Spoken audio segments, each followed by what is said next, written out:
Hey everyone, welcome back to the Everton Career Mode. It's Season 2, Episode 13, and we ended off last episode with a good win against Man United. Now, they were probably the better team on the balance of play. They certainly had more chances, and they were more dominant in possession.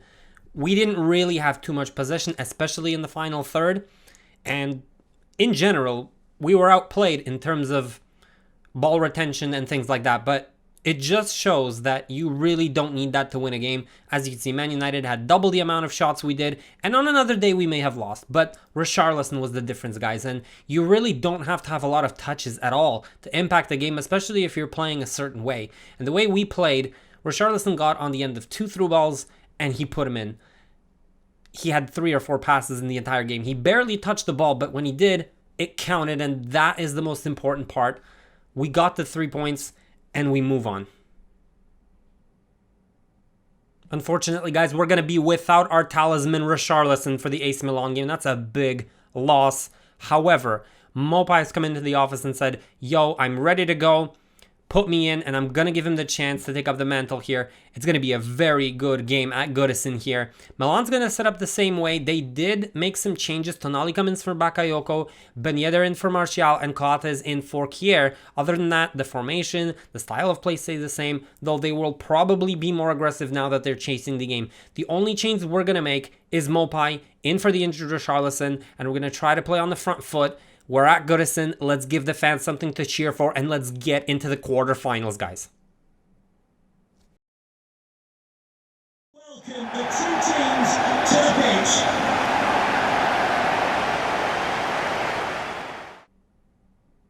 Guys, we were at Milan straight from the get-go. First 20 minutes or so, it was intense pressure, and look at this. This is a team press. There is no passing options for Magnan. He should punt it long to be safe. Instead, he chooses to go short. Mopai leading the line gets it, squares it for Alan St. Maximin. It was a bad weighted pass, or else that would have been 100% a goal. Milan started to get back into the game, however. They started beating the press and getting their opportunities. First off the counter, and they varied it up. This one saved by Pickford.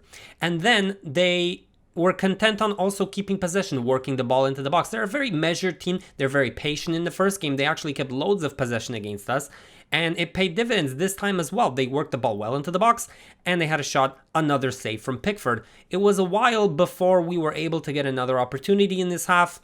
Most of the possession was dominated by Milan, but Di Lorenzo gets it on the wing late in the first half. And who ghosts in for like the 3rd, 4th time this season? Alan St. Maximin, and gives us a very dominant position going into the second half.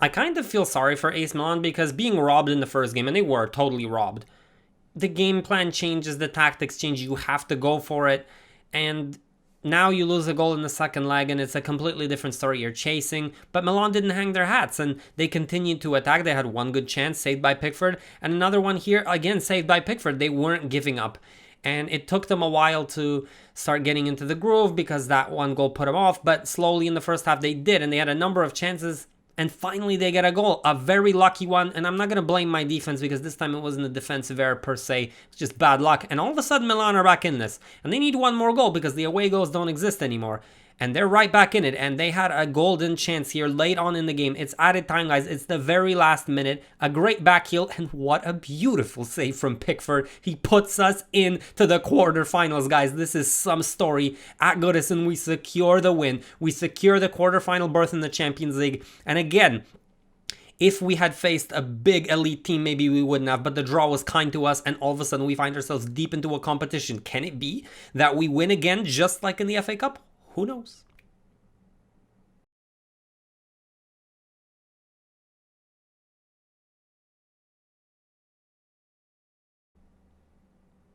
And guys, yet again, it's a game where we didn't do particularly well. I mean, 0.8 goals, not very good. There wasn't a lot of chance creation. Milan was really good defensively, even better than in the first game. They had their chances and they couldn't take them. It was a similar game in many respects to the first one. A lot of possession for Milan. We were quite content to counter, especially after the unfortunate bogus call in the first game. It set up this game kind of tactically speaking because we were even more content to just sit back and counter. Very comfortable for us. and it dictated how things went. Milan did try, and they had a number of shots at goal, a lot more than we did. And unfortunately, there were two factors. It was Pickford, first of all, who has been just amazing over the last few games, and also the fact that Milan is heavy in skill at the back and in the midfield, not up front. They don't have the firepower or the quality to break a team down. We may have had less chances, but we had the quality. We had Richarlison in the first game, Alan St. Maximin in this one, and that was the difference, guys. They put us through into the quarterfinals, and we just have to wait and see who we get here. All right, so 9.6 million for that round of 16, and we're on to the quarterfinals, guys. And call me the luckiest man in career modes. We get Red Bull Leipzig in the quarterfinals. We could have got Liverpool, PSG, Barca, Real, Atletico, Juve. We could have got any of these teams, and we get a Red Bull Leipzig. Don't get me wrong, they are a great team, and the way they've developed, they've got some mid-80s on that team, but we avoided the elite teams. This is winnable. Don't get me wrong, it's going to be a difficult game, but it's not inconceivable we get to the semifinals, guys. This script is writing itself much like that FA Cup script from last season, and I mean, who knows?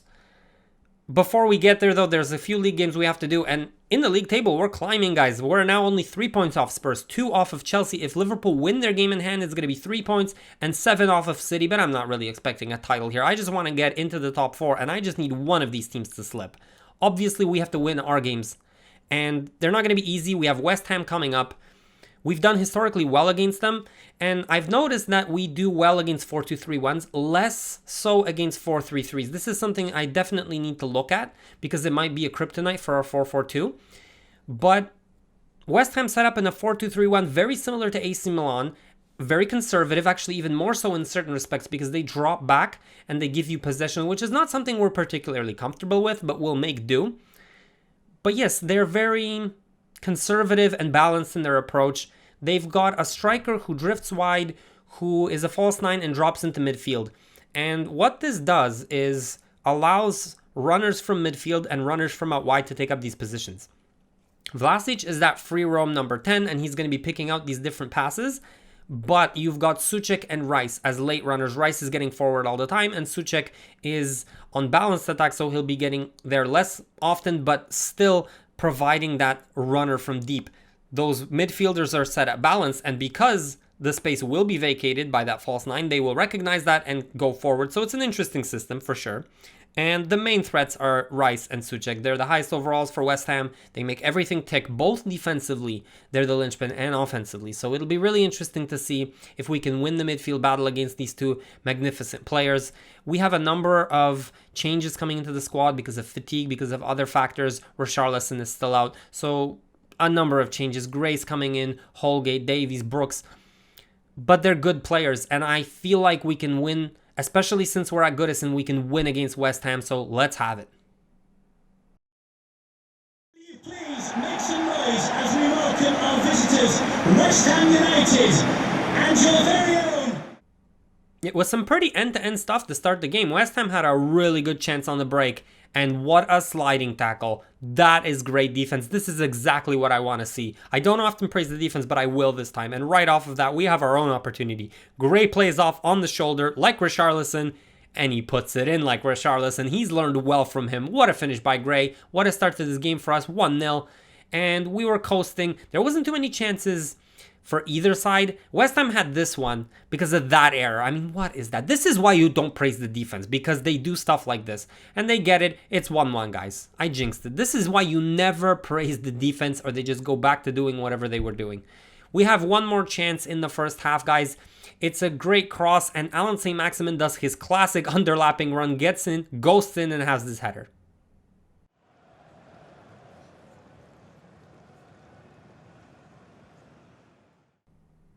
The second half, it was all us, and it was all Alan St. Maximin. This guy picks it up, and he just destroys this into the back of the net. They really don't get him quick enough. He comes in to the ball for one of the first times in the second half, and that was top draw. It was quality, and he just started terrorizing West Ham. He just started dribbling. You do not give this man confidence. He started dribbling past everybody, past the goalkeeper, almost puts it in by himself. He was ridiculous. And defensively, look at this. He gets interceptions, and he starts the offense. I couldn't ask anything more from a player. And he just started to dribble past people like they didn't exist. Like, it was worse than in a forest. Like, they weren't even trees. They didn't exist. He goes into the center. This one was a ricochet off the crossbar. It would have been 3-1 right there. And then look at this. More defensive work. He's covering for the fullback. Then gets an interception. And then just starts dribbling. He's dribbling past them like they're those sticks when you do the slalom. That's exactly what he was doing. This time he could have passed to Calvert-Lewin. He could have passed out wide. He had many options. But he was just destroying them. And in general, we were just having anything we wanted. Tierney was throwing balls into the box all day long. Davies picks up this one. He has a really good shot. It's saved by the goalkeeper. This could have been 4-5-1. That's how good we played in the second half, guys. In the end, it's 2-1. We get the result we wanted. It was a really good, inspired performance in the second half. Alan St. Maximin leading the line. And if he plays like this going forward, we have a chance for both top 4 and for major aspirations in the Champions League, guys. This was a really good result. It's time to move on to the next game.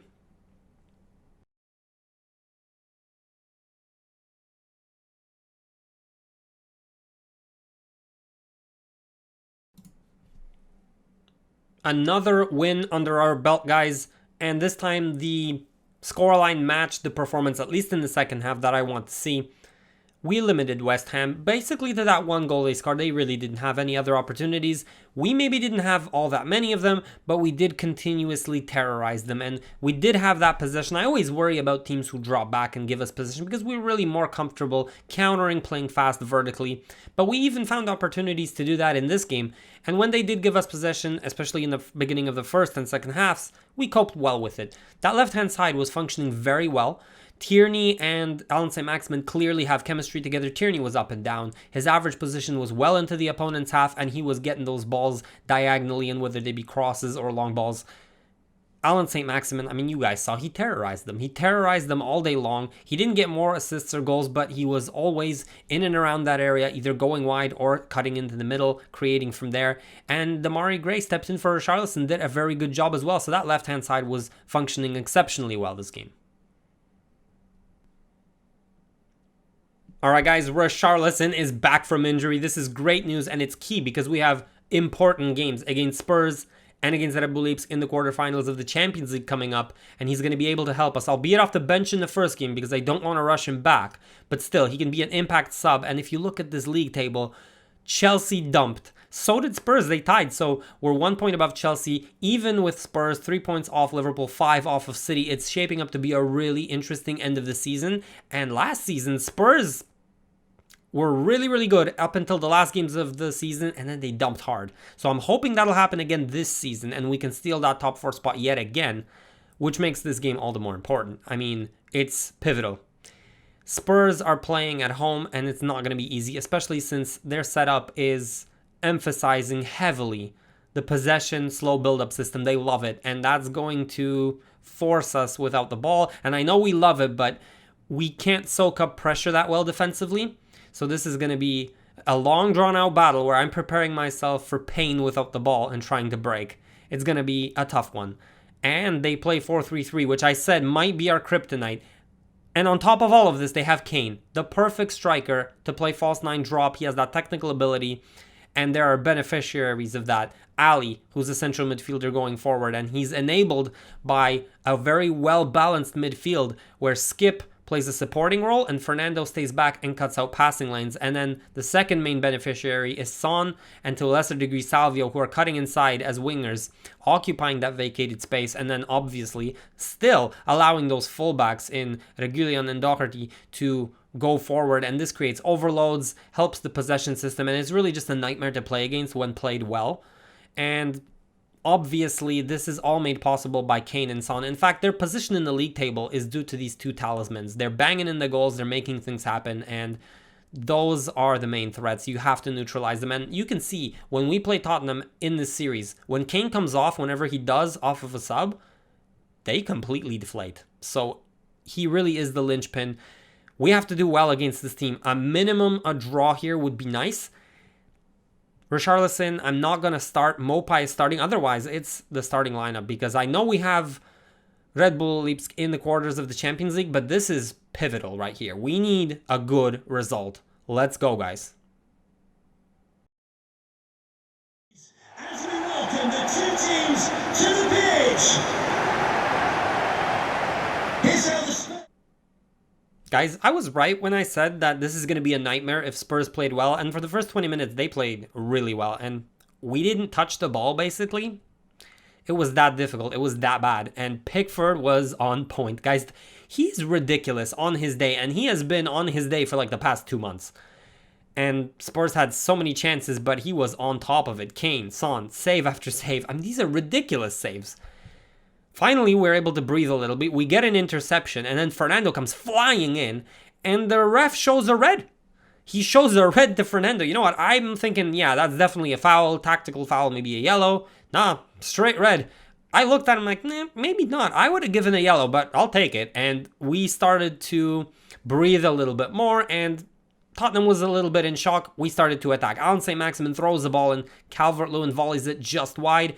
And then we continue to attack, and we have a really nice opportunity. This time off the right-hand side, Calvert-Lewin plays a really nice link-up play. Alan St. Maximin can't get to it, but Guendouzi pounces on it, guys, and it's 1-0. We get a goal. This is what we needed. Going into the second half, it's 1-0.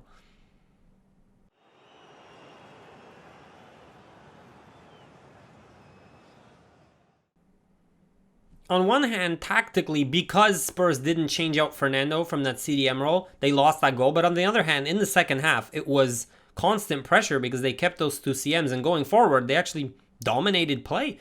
Pickford had to make a save off of Kane there, which was ridiculous. Then a close range shot, again saved by Pickford. And it was an onslaught from Tottenham. It was surprising because even though they had one less guy, they just dominated. And I couldn't get anything going. Kane, another shot. I mean, what kind of a save is that from Pickford? I want whatever he's on, whatever food or whatever it is he's on. I want it.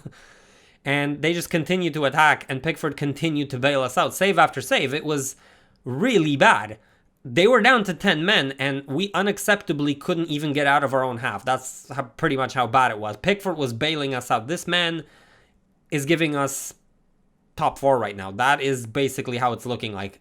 Spurs continued to attack, and Kane was getting out of his skin to try to beat Pickford, and it didn't work. 1-0, guys. We had one chance in the game, and we pounced on it. Guendouzi got it, and that's it, because we didn't deserve anything from this game. Spurs dominated. They got millions of chances, and somehow they came out with a loss because Fernando lost his mind. I'll take it.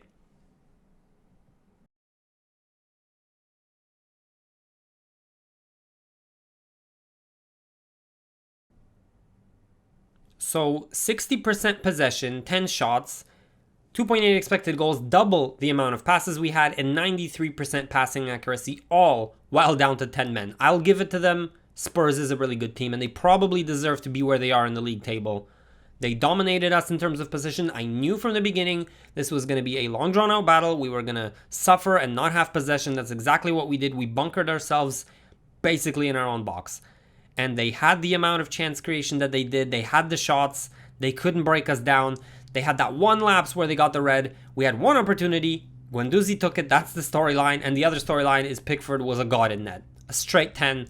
He bailed us out this game and gave us the 3 points. It's that simple.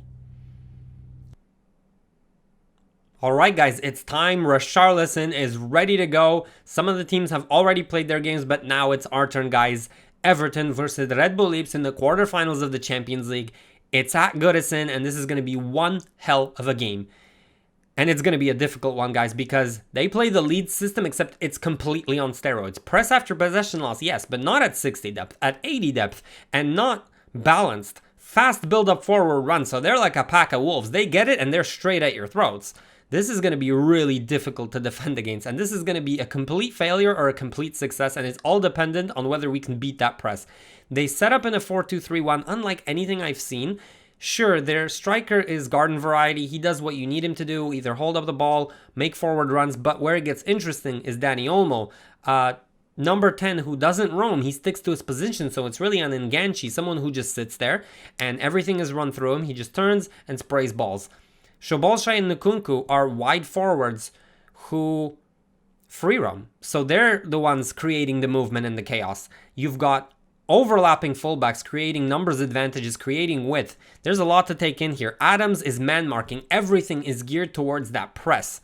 And it's going to either make or break them, or it's going to make or break us. We'll see what happens. There is two things we definitely need to watch out for. A, those offensive players are talented, and we can't give them too much time on the ball. Guys like Nkunku, they need to get neutralized fairly quickly. And if we can dedicate a man to Olmo and just take him out of the game, that'll do a lot for us in terms of neutralizing their threat. But I have to say, the biggest thing, the biggest takeaway is their defense. Jimenez is world class, no doubt. 97 jumping, we're not going to win too much in the air. He's quite fast. We're not going to get too much in behind him. But Yerry Mina, I know Yerry Mina. I had him on my team. 34 acceleration, doesn't have any agility, and turns like an ocean liner. This guy is not fit to play a high line. This is abusable. All you need to do is play fast and play in behind Mina, and he's toast. I'm not even joking. You need to abuse this. If you ever see something like this, you need to abuse it. And that's exactly what we're going to do. Calvert-Lewin's a bit tired, but we're still going to play him with Richarlison. And if we play the way we like to, with Richarlison and St. Maximin, this can be a blowout. But at the same time, if we can't get out of our own half, it can be a blowout the other way. So this is going to be very interesting to see. Holgate's coming in because obviously he plays with the ball better. Other than that, it's the starting lineup, guys. And here we go. Quarterfinals of the Champions League. Let's give our fans something to cheer for. Here we go. Enter the field.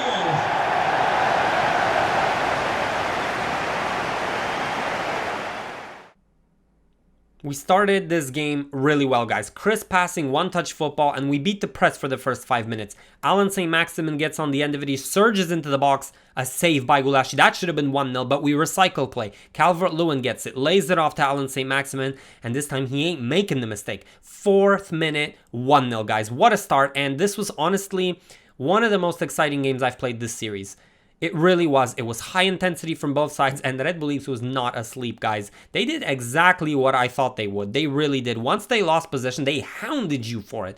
We get it back here, and look at this. Instant pressure. And Pickford has to play it out. He makes a mistake. It's played around to Dani Olmo, who puts it in the top corner, guys. 1-1. And that's how they played the entire first half. And when I mean the entire first half, I mean this was constant. Look at this. Another chance from Red Bull Leipzig. They played a great defending from Di Lorenzo, but look at the instant pressure. Dani Olmo strips Koulibaly. It's a one-on-one, guys, and cool-blooded finish from Dani Olmo. And this is how they play. And if you can't beat the press, you're going to be in so much trouble because they play ultra-attacking football. And a lot of the times, we just couldn't beat the press. Sometimes we were fortunate and we were afforded a chance to run at pace and Mina couldn't catch up to us. So we did get our opportunities. There was lots of space to be had. Alan St. Maximin gets a shot. Mopai gets a rebound. Gulaschi makes the save. And sometimes Red Bull Leafs couldn't get the ball and have a dangerous attack. We recycled it. This time, Alan St. Maximin gets it on the wing, throws it in. Calvert-Lewin gets to it. He out-sprints Mina to it. Gulaschi has a hand to it, but it's 2-2, guys. And this game was just something else. But Red Bull Leafs continued to press throughout the first half, and it paid dividends. I mean, look at this. Again, we're pressed back. There's really no passing options. It's an error. Look at this. Dani Olmo ghosts in, and he could have made it a hat-trick. He could have made it 3-2.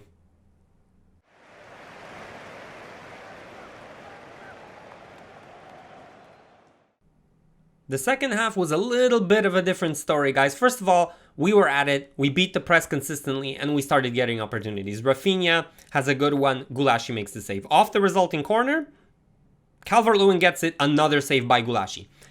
But you can just feel the momentum was swinging, and you have to pay special attention to the high line and to Mina specifically. We break it. Calvert-Lewin runs. Alan St. Maximin is dashing into the box. He gets a simple 3-2, and this just broke Red Bull Leafs. We destroyed them. It was so sad to see. And you really have to pay special attention to Mina. Please pay special attention to Mina, because look at this. A through ball to Richarlison, and he's supposed to catch up to him. Mina is not, he ain't catching up, Mina. He doesn't. Calvert-Lewin gets on the end of it. It's another formality, 4-2, and this was just constant. You cannot play Mina in the system. Who thought it was a good idea to play Mina in a high line? He can't do it.